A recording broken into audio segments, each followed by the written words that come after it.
Mes chers nouveaux abonnés, mes chers abonnés, mesdames, messieurs, peuple congolais, chers membres de la diaspora, je vous informe que les jours du despote Denis Sassou Nguesso au pouvoir sont comptés, car la mayonnaise est en train de prendre.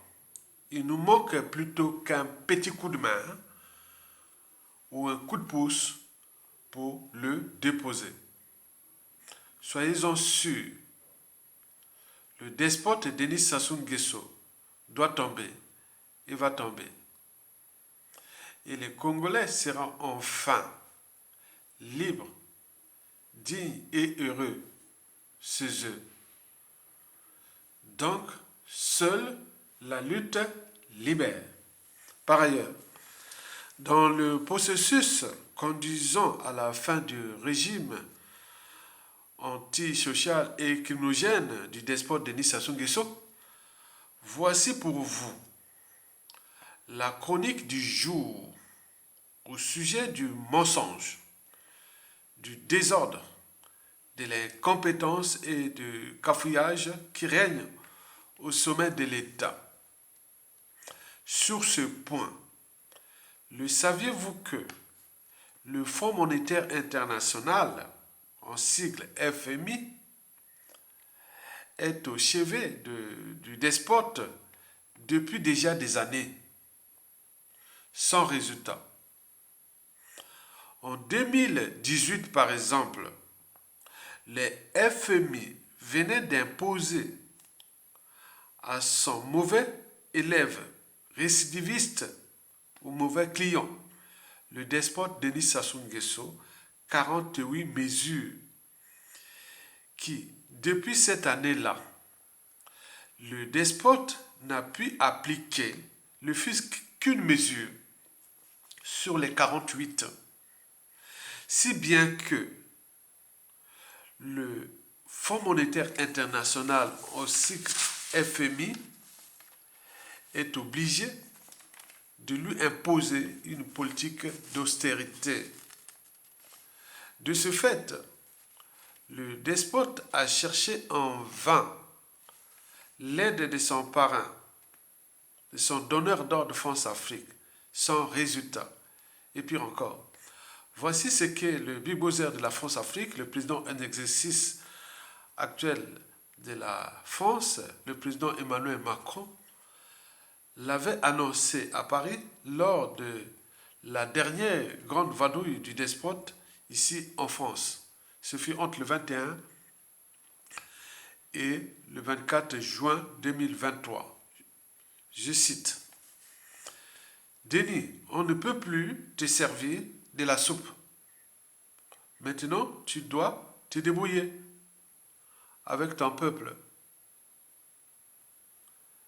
C'est pour cela que, coincé par le FMI et lâché par son parrain donneur d'ordre France-Afrique, le despote Denis Sassou Nguesso est obligé et ou voire condamné à trouver les stratégies pour rouler encore dans la farine la population, les commerçants et n'oublions pas ses soutiens militaires.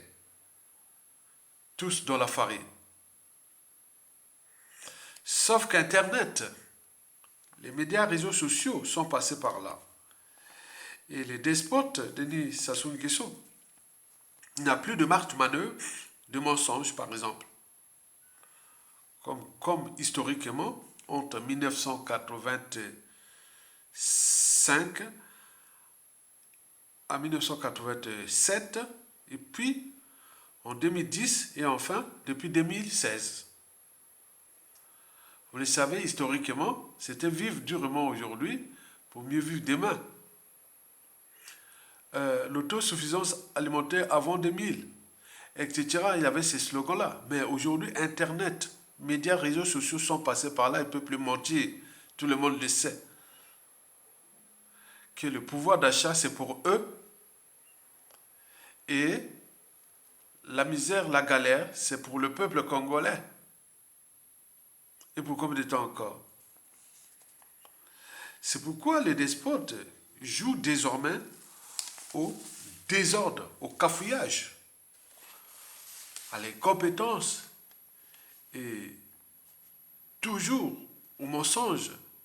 Maintenant, on parle même qu'il panique et a peur d'ailleurs.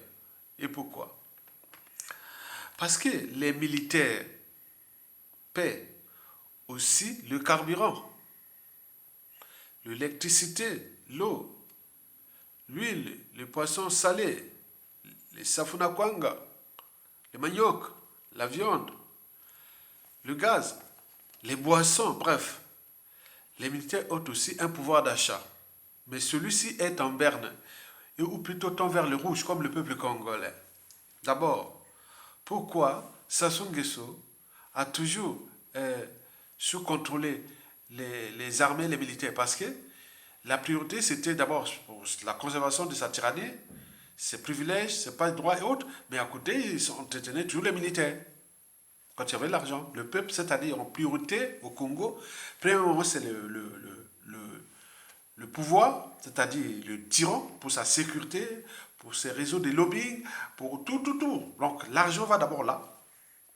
Et puis, il fallait voir au niveau des cotisants, des dignitaires et de compagnie, ça c'est le deuxième rang.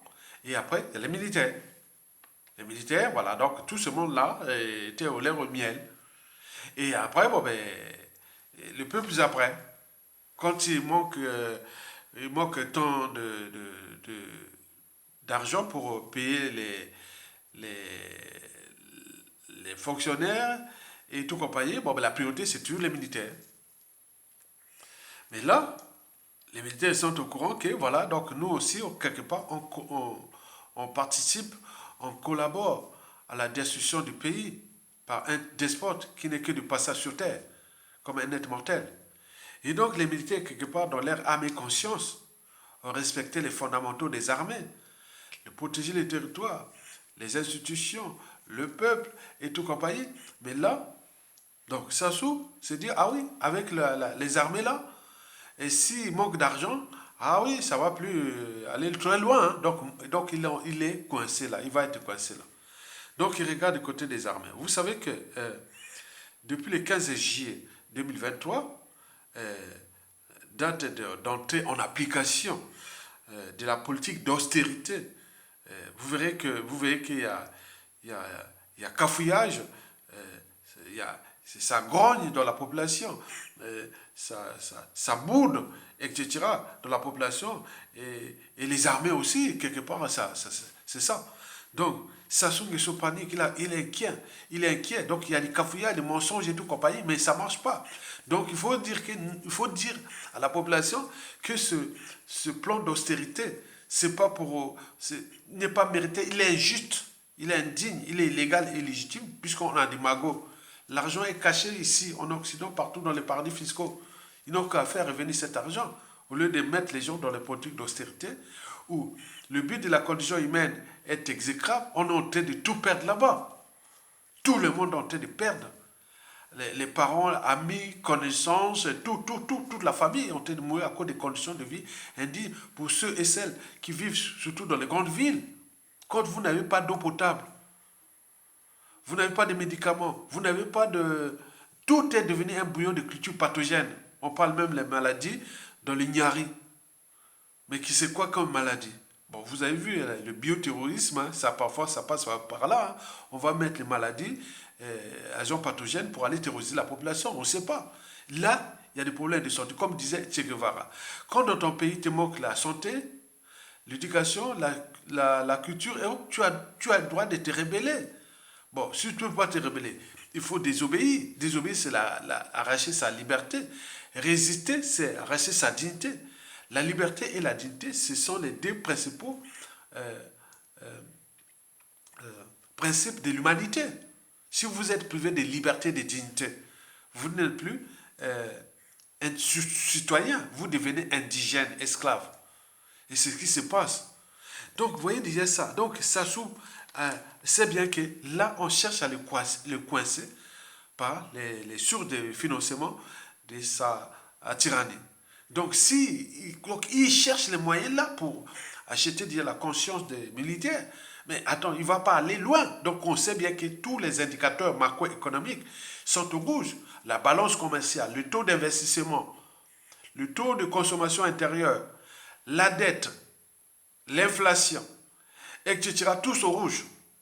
Donc comment va-t-il tenir d'ici peu? C'est ça les conséquences qui vont arriver. Donc, alors, malgré le cafouillage, les désordres, les compétences et les mensonges qui se passent autour de ce plan d'austérité injuste et honteuse, et qu'est-ce que ça peut faire? Il y a un plan d'austérité qui est là, qui a commencé là. Mais Sassou Nguesso et son régime, son gouvernement et tout là, ici, cherchent à dribbler la population pour la diversion, le mensonge et autres. Je dis qu'est-ce que ça peut faire? Déjà, on regarde ce qui s'est passé depuis 2016. À nos jours, les Congolais seraient soit dans la rue ou les armées auraient déjà pris les responsabilités. C'est déjà ça. On est bien d'accord? Très bien. Donc, là, le régime tangue, panique et autres. Parce qu'on ne fait pas du social sans argent. On ne joue pas la conservation du pouvoir sans argent. On fait comment? Comment faire sortir les magots qu'on a cachés à l'extérieur sans être billés et autres? Est-ce que, donc ils sont là, ils se paniquent. Mais il faut des moyens. La population, il a abandonné la population. Il n'y a pas de problème. Maintenant, là, c'est va se coincer avec ses militaires. Donc là, c'est ce que nous allons suivre un petit peu. Mesdames, Messieurs, peuple congolais. Désordre, cafouillage, incompétence au sommet de l'État. Au regard de ce plan d'austérité, qu'est-ce que ça peut faire? Et pourquoi? C'est pour 4 points essentiels. 4 points essentiels. Le premier point est d'ordre stratégique, servant à dissiper l'énergie de la contestation populaire et des commerçants. Donc aujourd'hui, la population va être dans la merde. Mais sachant que pour ce premier point, ils cherchent à faire la diversion. Voilà, donc vous imaginez. Sur ce point, vous le savez que depuis 1985, le despote s'est toujours appuyé sur la géopolitique nord-sud en servant de ses différents premiers ministres originaires du Sud comme des fusibles et paratonnerres. Observez vous-même, en 1985 à peu près, 85, 86, 87, ce plan d'austérité. Le premier ministre c'était qui? Ange-Édouard Pongui, un sudiste, Zinolek. La conférence nationale, c'était quoi? C'était qui? Avant la conférence nationale, Slati, encore un sudiste. Et depuis qu'il a fait le coup d'État, il a changé ces constitutions-là. Depuis 2015, il a pris encore un sudiste, le défunt Clément Mwamba. Et puis aujourd'hui, c'est Anatole Coliné Makosso, toujours des sudistes. Denis Sassou Nguesso sert toujours d'eux comme des fusibles et paratonnerres pour la conservation de sa tyrannie. D'abord, qu'est-ce qu'un fusible et qu'est-ce qu'un paratonnerre? Le fusible protège votre installation électrique des surcharges électriques qui risquent de provoquer un court-circuit ou incendie. Donc le rôle du fusible, c'est ça. C'est protéger votre installation électrique des courts-circuits ou des surcharges électriques. Vous êtes d'accord? Donc, vous pouvez toujours demander à votre professeur de physique ou l'électricien. C'est tout simple. Vous voyez un électricien qui vient chez vous demander qu'est-ce que le rôle d'invisible. Explique-moi. Il va vous expliquer ça comme un jeu d'enfant. Quant au paratonnerre, il s'agit d'un dispositif destiné à protéger les bâtiments des effets de la foudre. Le paratonnerre est aussi appelé parafoudre. Et pourquoi parafoudre? Il faut aller voir le principe de Faraday. Encore là, demandez votre professeur de physique-chimie. Ou votre électricien, ça peut, bon, électricien, bon, ça peut aller, il peut vous expliquer aussi, voilà. Ça dépend de quel électricien. Mais je préfère, pour avoir plus de, demandez votre professeur de physique, déjà niveau lycée et niveau université, quoi. Là, il pourra vous expliquer ça un peu, voilà. Vous comprenez ça? Bon, très bien. Pour ne pas rentrer dans l'ignorance. Bon, donc voilà. Demandez votre professeur de lycée de physique ou université de physique. C'est encore plus prudent. Bon, quoique bon, ça dépend de quelle formation des professeurs dans quel pays. Mais si, bon, voilà, bon, on peut vous expliquer ça depuis professeur de même école primaire, maître ou collège. Bon, ici en France, ouais, à tout niveau, hein, un professeur d'école primaire, de collège, lycée, il peut vous expliquer ici en Occident, voilà, mais en Afrique, je ne sais pas. Bon, donc, plutôt demander votre professeur de lycée, pour nous au pays, hein, pour après l'université. La carte de Faraday, le principe de la carte de Faraday. Le principe de la carte de Faraday, c'est ce genre d'enceinte, enceinte comme ça, utilisée pour bloquer les champs électriques ou électromagnétiques. Donc, quand il est à la foudre, là, par exemple, sur la tour Eiffel, vous avez 4 ou 5 paratonnerres. Donc, l'électricité qui vient est électrostatique. Vous voyez là? Donc, c'est la physique, hein? C'est purement de la physique. Et donc, ça vient tomber sur la carte là, bon, on va conduire l'électricité vers le sol pour qu'il soit neutralisé. Donc, si bien qu'à la tour Eiffel là, et vous voyez parfois, dès que la foudre arrive, là, vous voyez l'électricité. Voilà, c'est ces cas la case des cases de Faraday et qui sont mis là, les 5 ou 4 ou 5 là, qui, voilà, donc, on en voit aussi dans plusieurs bâtiments.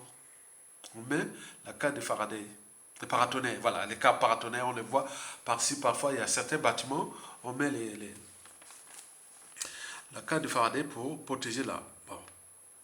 Donc voilà pour l'explication de scientifique, pas scientifique, bon un peu, voilà, je ne suis pas allé plus loin dans cette explication scientifique, mais simplement pour vous donner un peu quelques références de comprendre qu'est-ce qu'un fusible, qu'est-ce qu'un paratonnerre, voilà. Donc, je vous rappelle que le despote agit toujours par procuration ou par dédoublement.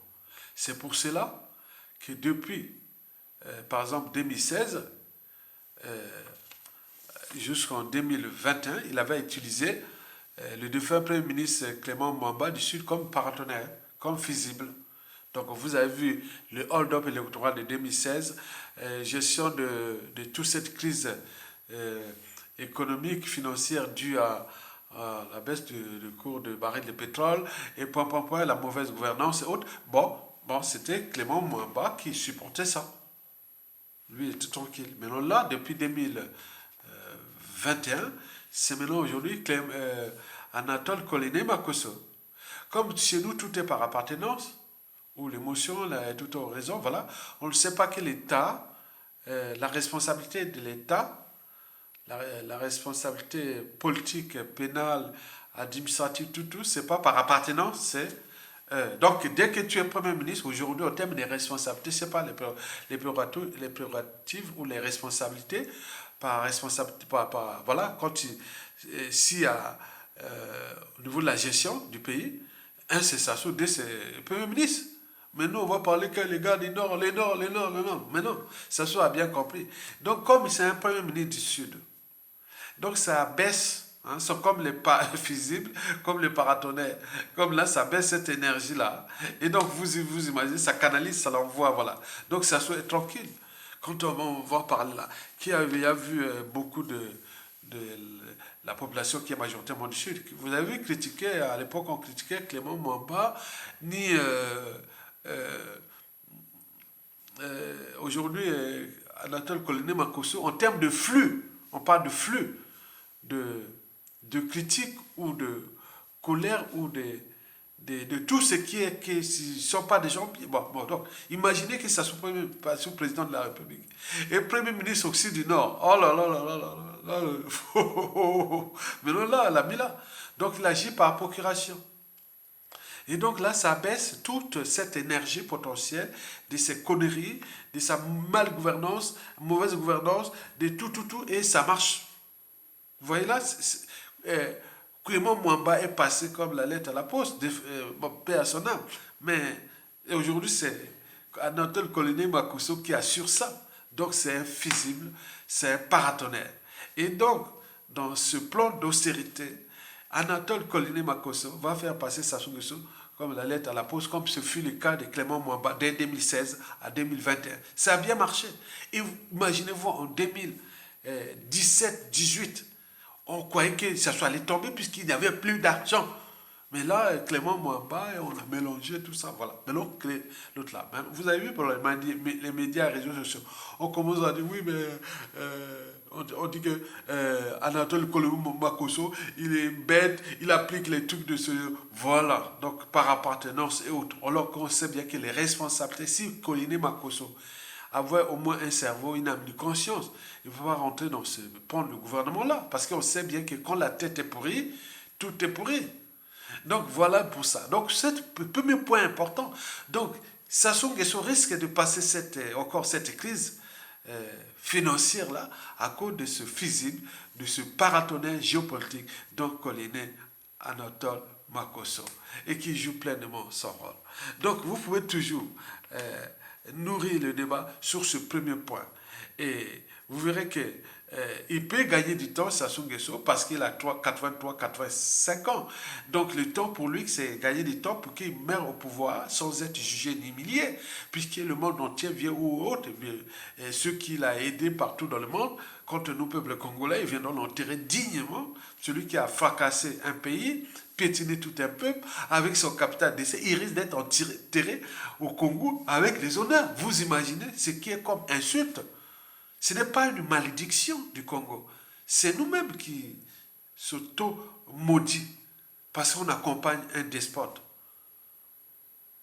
Devant l'injustice, l'oppression et la barbarie.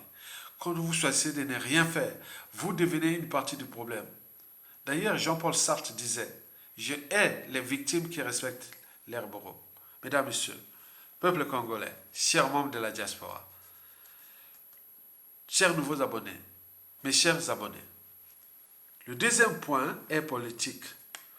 Vous le savez que le despote Denis Sassou Nguesso a une stratégie de conservation du pouvoir qui est la suivante. La soumission à son régime ou à sa tyrannie est le préalable au déclassement, à l'exil forcé, à la case prison et ou à la mort. Donc tous ceux qui sont au pays là, les opposants, soit la prison, soit tu te tais, soit tu joues le jeu, et ils continuent. Ils essaient au point politique. Donc la crise économique, financière, le plan d'austérité n'aura pas d'impact au niveau politique, puisque l'opposition, les vrais opposants sont en prison, et ou à l'étranger, ou assassinés et autres. Vous imaginez? Donc sur le plan politique, ça soit encore des marques de manœuvre. Et qui sont là, qui vont y jouer à ça. Vous imaginez, dans une nation donnée, où la bourse des étudiants, où les salaires des fonctionnaires, où les pensions retraites peuvent aller 3, 4, 5, 7 ans, 8 ans. Les gens sont là comme ça. Bon, ça marche. La nature a rien de vide. Si tu ne prends pas tes responsabilités, ben oui, devant l'injustice, l'oppression, la barbarie, et si tu ne sais pas te rebeller, bon, ben, ça soit en profit de ça. Il est là, il en profite de ça. Donc, du point de vue politique, il sait bien que le statu quo est là. Il a joué, voilà. Donc, les menaces, la violence, les crimes, la terreur, tout devient le préalable à, à la conservation de sa tyrannie, puisque il faut que ça ait peur. Donc, les gens là, regardez là, le plan d'austérité injuste. Ailleurs, il y a suffisamment d'augmentation du prix du pain dans la rue. Ailleurs, il a suffi qu'on passe à hold-up électoral ou coup d'État constitutionnel. Les militaires déposent les despotes, etc., etc. Mais là, nous. Donc, Sassou, c'est ça, il joue malin. Sassou, vous savez que il a 5 piliers de la conservation de son pouvoir. Vous le savez très bien.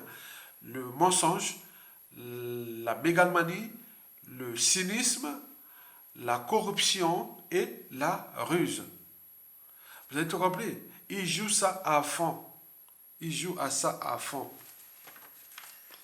Alors, vous savez que sur ce point politique, bon, Denis Sassou Nguesso risque certes de rouler la population dans la farine puisqu'il continue là. Depuis le 15, le 15 depuis le 15 juillet là, 2023, que le plan est en marche, le plan d'austérité, là, il n'y a pas de mouvement. Il n'y a pas de mouvement. Donc là, il observe à fond comment va se passer cette crise-là. Parce qu'il en a connu, je vous dis sincèrement, déjà après le coup d'État. Bon, déjà, historiquement, 1979 ou même 1977, il prend le pouvoir.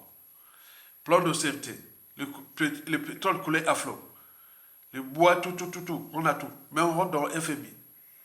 Mais à l'époque, on a conduit à, bon, avec le contexte de l'époque, la fin du mur de Berlin et quoi, bon, on l'a viré en 1991, 92. Très bien. Quand il est revenu au pouvoir par les coups d'État sanglants, et depuis, il n'y a que des plans d'austérité. Donc, quelqu'un qui est entraîné, il est conditionné, il est sous emprise. Donc, il sait bien comment jouer à ça. Mais sauf que le problème aujourd'hui, c'est l'Internet. Et les contextes aujourd'hui international, ou même France Afrique, qui sait bien comment maintenir encore un monsieur comme ça, qui devient aussi le problème, non seulement de son peuple, mais aussi de, de- des enjeux à court et à moyen terme de la France ou de la France-Afrique. On le sait très bien. Nous, on vous a expliqué tout. On est bien d'accord. Très bien. Donc, euh, sur le plan politique, il faut se dire que Denis Sassou Nguesso pense que bon, ben, il a peur que de la France-Afrique. Si seulement s'ils peuvent structurer quelque chose, bon, deuxièmement, peut-être ça peut être les Américains, on regarde du contexte sous-régional. Et troisièmement, peut-être quand les militaires seront plus dans la merde, c'est-à-dire, je vous l'ai dit, minimum 5 mois sans salaire. Minimum 5 mois. Les militaires au Congo là, minimum 5 mois. Donc, si c'est 5 mois, je ne sais pas combien ils sont, il n'y a pas encore d'arrêt. Donc, si vous attendez minimum 5 mois, donc là, on arrive vers le mois d'août. Donc, août, septembre, octobre, novembre, décembre. Et à partir de janvier, il pourra commencer à... Voilà. Donc, vous imaginez. Mais peut-être janvier, il y aurait déjà une nouvelle chance, et voilà, et ça soit déjà une nouvelle chance, bon, on arrête là, on continue. Donc, c'est ça. Alors, ailleurs, qu'un mois seulement, où la population, les armées, c'est... Voilà, on dépose. Parce qu'on est là au service du peuple, pas au service d'un tyran. Les armées. On est bien d'accord, partout. Si bien que bah, on rencontre beaucoup des officiers des pays africains, quand on est des amis, on rencontre, on dit, mais c'est quoi votre pays là-bas? Est-ce qu'il y a l'armée? C'est quoi l'armée du Congo? Voilà, donc vous voyez ça. Donc, d'un point de vue politique, il faut se dire que Sassou Nguesso ne va pas tomber à cause de ce plan d'austérité. C'est autre chose. Vous êtes d'accord? Quoique.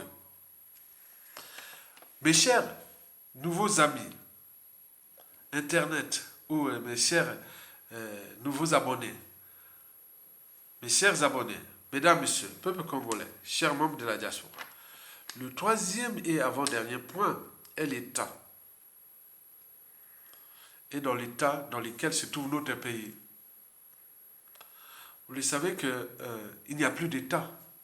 L'État, vous le savez, c'est le territoire, le peuple, les institutions, les administrations, ses moyens, tout ça, c'est l'État, c'est ça, c'est voilà. Vous le savez très bien. Vous savez, j'avais même discuté avec mon défunt père. Je raconte toute cette histoire-là parce que moi, je suis né à Brazzaville et le papa nous amenait tous au village. J'ai dit non, mais pourquoi nous amener au village? Ah oui, j'avais demandé ça. En 1900, j'avais demandé, on était à 5 ans, voilà, à 5 ans, on était à 5 ans Bon, c'est bien, moi j'étais vraiment de la nature et tout compagnie, on venait, bon, on sortait de Wenzé, hein, 5e arrondissement de Brazzaville, j'avais les belles chaussures, tout soit de ville, j'étais vraiment, hein, voilà, donc j'étais vraiment très bien looké, hein, j'ai vu mes photos, voilà, ils sont restés là-bas au pays, tout ça, bon, d'autres perdus là-bas, avec tous ces mouvements là-bas au pays. J'avais vraiment des trucs, mon papa était, attends, j'ai vu mes photos à l'époque, je voyais mes photos à la gare de Brazzaville en 1966. J'étais tout petit là, avec bien looké à la gare de Brazzaville. J'ai vu aussi mes photos alors devant l'église de Sainte-Anne, cathédrale basée Sainte-Anne là. J'avais des. Ah non, non, c'était vraiment, il y a là, tout est bien looké, tout ça. Ah, mon papa faisait ça.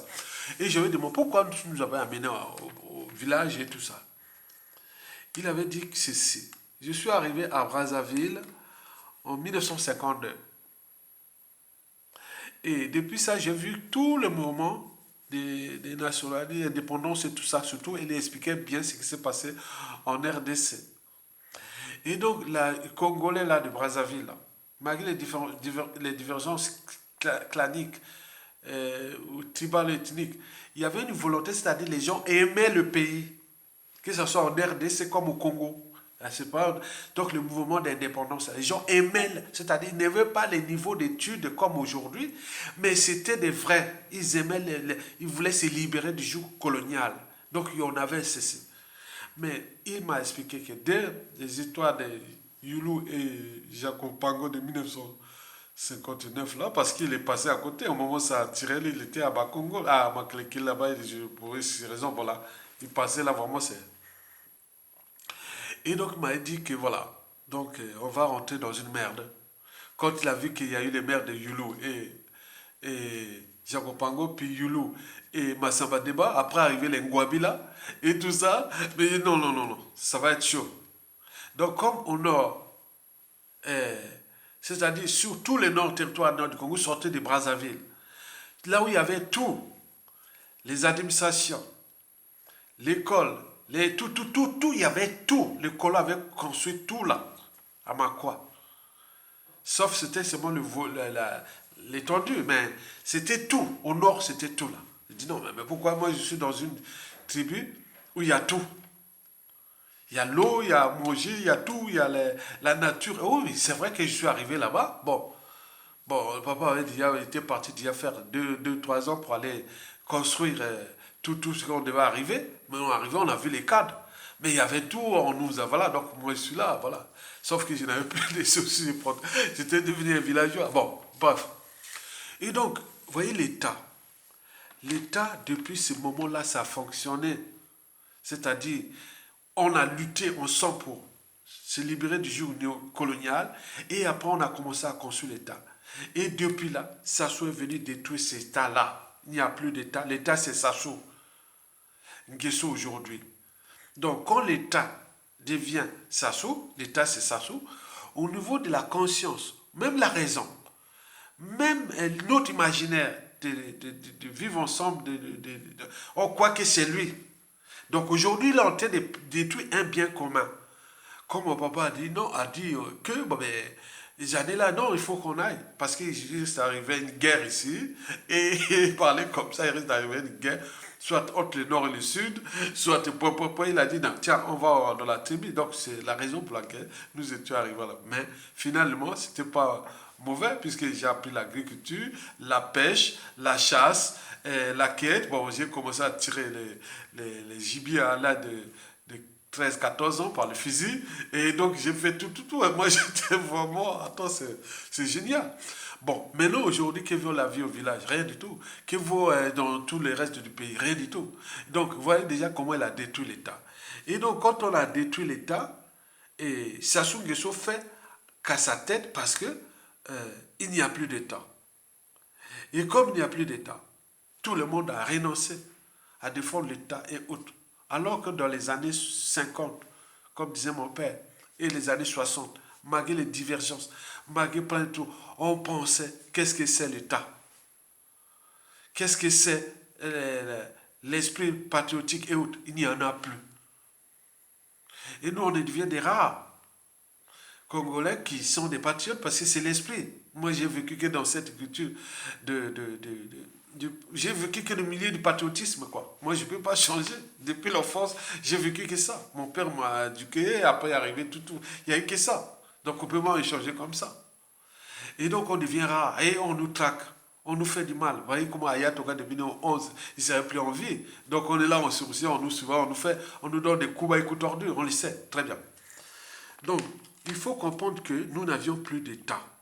Et comme on n'a plus d'État, qu'il soit le plan d'austérité ou non, et autres, qu'est-ce que ça peut faire? Donc, ça soit encore là. Il risque de passer le 15 août 2023 pour fêter les 63 des pseudo-indépendants de notre pays avec arrogance et rébellion. Qu'est-ce que ça peut faire? Puisqu'il y a consommé combien? 40 ans. Nous, on a 63 ans d'indépendance. Sur les 63 ans d'indépendance, ça on a consommé déjà 40 années. Mais comment? 40 annuités. Comment on peut faire? Attends, c'est quoi cette affaire? Donc, il y a un problème. Il a détruit autre. Le docteur Rufin Mabiala, qui est aux États-Unis, a dit, bon, est-ce que le Congo est maudit? Non, nous ne sommes pas maudits. Le Congo n'est pas maudit. C'est ceux qui vont chez le bourreau. Comme disait Jean-Paul Sartre, je hais les victimes qui respectent leurs bourreaux. Et même dans le mouvement Anonymous, il dit, devant l'injustice, l'oppression et la barbarie, si vous choisissez de ne rien faire, vous devenez une partie du problème. Donc les armées et tous ceux qui collaborent avec Sassou Nguesso pour les statu quo là, pour les cafouillages, pour les mensonges, pour ça, pour rouler la population de la farine, ils continuent à mourir parce que derrière chaque Congolais, c'est un membre de ta famille, un ami, et tout on est lié, c'est un petit pays, ils sont en train de tous mourir là-bas. Vous imaginez? Donc respectez quand même la vie. Donc nous sommes en train de laisser l'État détruire. Et donc c'est mon papa, il disait ça. Il dit, ah tiens, je vous amène parce que ça commençait à chauffer. Oui, c'est là, mais on parle pas, bon, on laisse des soldats. Mais il y avait que des assassinats. Dès après l'indépendance, là, que ça. Ils se disaient, mais c'est quoi ici? Ah, tel est mort, et autre, tel est ceci, et il y a eu, et il y a, ah non, mais, allez, les enfants, on va au village. Vous voyez ça? Bah, j'avais demandé, bon, pourquoi nous avons amené là-bas? Il a dit, oui, parce qu'il y avait les structures de l'école. Et il m'a trouvé les meilleures écoles de la tribu. J'avais cet esprit. Enfin, mesdames, messieurs, peuple congolais, chers membres de la diaspora, chers nouveaux abonnés, le quatrième et dernier point est militaire. Tant que les militaires ne prennent pas les responsabilités de défendre la population, le peuple, les plans d'austérité injustes ou justes, illégal ou légal et tout compagnie, qu'est-ce que ça peut faire? Parce que Sassou se conçoit comme un concurrent armé. Par conséquent, tant qu'il n'aura pas une force, soit populaire, la rue, et ou armée supérieure à lui, il n'y cédera pas. Il est entraîné, il est conditionné, il est sous emprise du mensonge, de la mégalomanie, du cynisme, de la corruption et de la ruse. Le mensonge, il y a pour cacher son passé là et tout ça là pour dribbler que non, c'est pas vrai. Bon, on va jouer aux priorités de bon d'ici peu, bon, ça va arriver, bon, on aura l'argent qui va revenir après. Oh, donc ici joue ça. La mégalomanie parce qu'il a peur de payer la rançon de la gloire, l'humiliation comme la plupart des dictateurs ou de ses crimes. Le cynisme parce que, attendez, quand on a détruit un pays comme ça, à un moment donné, quand on a une part de conscience, on devait soit démissionner ou trouver les solutions pour que puisse, voilà. La corruption, parce que il est en train de corrompre partout là. Pour que les militaires, les organisations syndicales et tout comme ça se soumettent ces thèses. Pour qu'on laisse lui mourir au pouvoir. Dis-moi, quand tu vas partir, vous le laisser avec un droit d'honneur. Que je vous ai emmerdé. Enfin, la ruse. La ruse, Sassou est le champion de la ruse. La ruse. Quelqu'un de rusé. Donc, le mensonge, la mégalomanie, le cynisme, la corruption et la ruse. Voilà les piliers du statu quo actuel, même pendant l'austérité économique et tout compagnie. Et là, il ne peut pas. Il ne peut pas passer ça sous. Voilà. Il est rodé.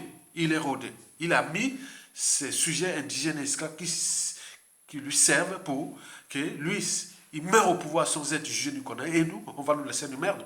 Comme en 1991-92, même de 91 à 97. Mbongue Bima, gouvernement Anjala et autres. Demain, vous allez faire ça. Soyez logiques. Soyons quand même, ayez quand même pitié de votre liberté et dignité, de votre part d'humanité. Ça soit venu la fracasser demain, ça soit parti pendant le gouvernement de transition ou un autre pour pouvoir, vous allez sortir les militaires, Mbongue Bima, ou les populations, les salariés, les bourses et tout ça. Regardez. Non. Donc, il faut en tenir compte de ça. Donc là, sur le plan militaire, d'ici peut-être le 15 août, et même après, peut-être il y aura un mouvement, peut-être aujourd'hui, un opportuniste, un patriote peut structurer militairement des sensations avant le 15 août, ou même au-delà. Donc il est maintenant, il n'y a plus de marge de manœuvre. La France-Afrique l'a abandonné. Donc là, il nous regarde la France-Afrique. Que si, et c'est bon, ben, s'il peut prendre les responsabilités, aujourd'hui, le Congo n'est pas encore une menace pour le monde occidental et français. Comme on dit, ce qui se passe au Mali, ce qui se passe au Centrafrique. Le Congo n'est pas encore une menace. Même détruire un pays qui, dans la tête des gens, ils pensent déjà à l'Eurasie et autres, puisque les modèles économiques, les repères occidentaux sont aujourd'hui presque problématiques dans beaucoup de pays d'Afrique francophone, et notamment dans notre pays. La démocratie, la souveraineté des peuples, le libre échange, les alternances politiques, le respect des règles, tout ça là, de démocratie, rien. Donc, Denis Sassou Nguesso a posé un plan d'austérité. Et cette femme de FMI, voilà, ce sont les femmes qui nous ont aidés. Christine Lagarde, qui aujourd'hui s'occupe de la Banque européenne et autres. Il faut se le dire, Christine Lagarde nous avait donné un coup de main. Aujourd'hui, bon, au départ, moi je la voyais, voilà, mais aujourd'hui, je peux dire que Christine Lagarde, depuis 2016, quand elle était à la tête du FMI, là, c'est elle qui l'a bloqué, n'a pas donné possibilité à Sassou Nguesso d'avoir les FMI. Pourtant, c'est la France-Afrique. Parce qu'il y a beaucoup de problèmes d'image et tout compagnie.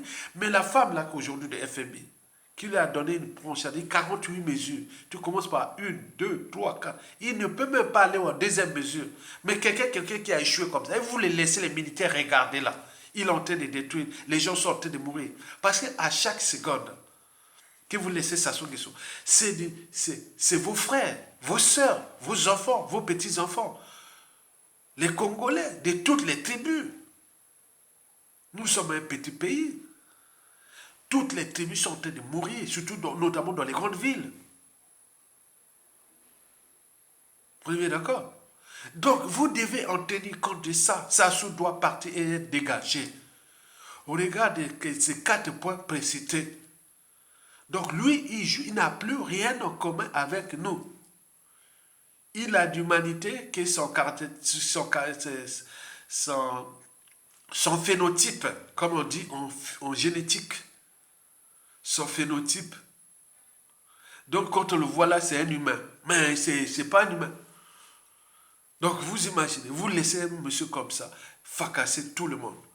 Donc prenons conscience de nos signaux d'alerte, de nos éveils de conscience. Parce qu'avant chaque changement majeur, c'est toujours la révolution des idées, la révolution intellectuelle. Donc likez, partagez et soutenez la résistance. Je voulais dire à un compatriote, moi, m'a mis un peu de pièces là en bas. Merci. Je ne croyais pas que tu étais en France ici. Bon, merci, maintenant viens là. Vous comprenez la lutte. Tu as mis tout un discours sur le mail. Bon, tu as trouvé, voilà. Bon, j'étais surpris. Bon, ben, merci. Tu as fait une petite contribution, mais c'est déjà ça. Donc, tu comprends que tu es en France ici, tu es en Occident. C'est pas dire, ah oui, ça peut tomber, tu sors comme ça. Il y a, non, non, on veut les gens qui sont contribués à la lutte. Parce que le combat là est rude et passionnant. Rude parce que les coups bas que nous avons. Regardez le professeur Niamissi. Regarde ce qu'il dit là. Pour ceux qui sont. Moi aussi, je suis là depuis. Même avant Niamissi. Je vous dis. Avant Niamissi. Donc, vous voyez, je ne vais pas vous dire les choses pour le problème de dignité. Donc, quand vous venez là, vous comprenez. Il y a des choses comme ça. Quand on dit qu'ils nous ont fait cogne comme ça. On garde cette dignité parce que demain, quand ça sort, vous serez surpris. On va dire, ah, mais pourquoi tu fais ça? Voilà, regarde ce qu'ils m'ont fait. Pourquoi? Voilà. Donc, rejoignez la résistance. Donc, on regarde notre dignité. Le combat là est rude à cause de ça. On est passé dans tous les canaux pour ne pas perdre sa vie. On est passé par tous les canaux pour ne pas perdre sa liberté, sa dignité. Donc, on est là encore. C'est un combat qui est rude. Rude. Et donc, vous devez en tenir compte de ça. On regarde du capital, on regarde l'injustice sur tous les plans administratifs. Au niveau économique, au niveau judiciaire, au niveau point, vous le saviez. Il devient passionnant parce que garder une hygiène de vie, au final, nous allons libérer ce pays. Et Tokolonga. Donc, continuez à jouer stratégie pour ne pas perdre la vie parce que ce ne sont pas des enfants de cœur. Ils cherchent à assassiner, à détruire autre. Moi, comme je l'ai dit, je dis avec l'air pour l'air à annoncer, comme le serpent à sonnette. Il fait comme ça, attention, danger, danger, danger. Quand je dis aïe, aïe, attention, danger. Faites pas aïe, aïe, parce qu'il y a les boy, boy, boy. Parce que s'il a le pouvoir là, ah oui, il y avait un cerveau na yo. Ah, vous allez voir qu'il y a du feu. Donc attention, ne provoquez pas comme ça. Parce que moi, je ne suis pas seul. Il y a du monde au pays là-bas. Il y a du monde dans la diaspora. Qui demain, je sois vivant ou pas, on va continuer la lutte. Ils vont appliquer ce qu'on a fait. C'est l'état d'esprit. Donc, likez, partagez et soutenez la résistance. Et c'est sans cela. Parce que je vous dis sincèrement, il faut dire la chose un peu vraie. La presse assou, c'est pas sortir comme ça. Vous voyez, dans tous les pouvoirs, hein, après. Ils ne vont pas aller chercher. Ce sont des gens qui sont là, actifs, on s'appelle, on se connecte, on voit les commentaires, on voit ça. À la fin, on va contacter ces gens-là qui, du point de vue intellectuel, du point de vue spirituel, du point de vue peut-être financier, vont contribuer. Et c'est eux qu'on va les... Donc, vous verrez toujours à la fin de chaque régime. Après, ça c'est vous, là. Les gens qui j'ai des noms en bas, que ce soit like ou, ou même la contribution. Vous avez compris? À bientôt. Tokolonga.